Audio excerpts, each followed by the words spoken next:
Ano bang purpose ko sa buhay? Ganyan din ba ang tanong mo? O naghahanap ka lang ng jowa? Si Moses dati siyang prince, pero parang walang sense ang life niya. Feeling niya, saan ba ako tinatawag ni Lord? Kaya ikaw, paano mo hinahanap ang purpose mo? A. Sundan ang uso. B. Sundan ang tawag ni Lord. 3 steps para mahanap mo ang purpose mo sa buhay at sa love. Step 1, tanungin mo si Lord, hindi lang si Siri o si Google. Lord, para saan ba ako? Malinaw ang sagot ni Lord galing sa Biblia kaysa sa social media. Step 2, gamitin mo ang galing mo para sa mabuti.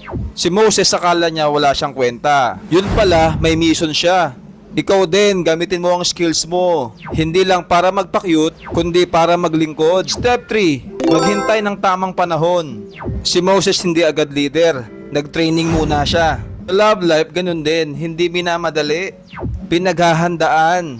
Kaya sa buhay at pag-ibig, seek God first, hindi lang feelings. Gamitin ang galing sa mission. Maghintay sa tamang tao at panahon.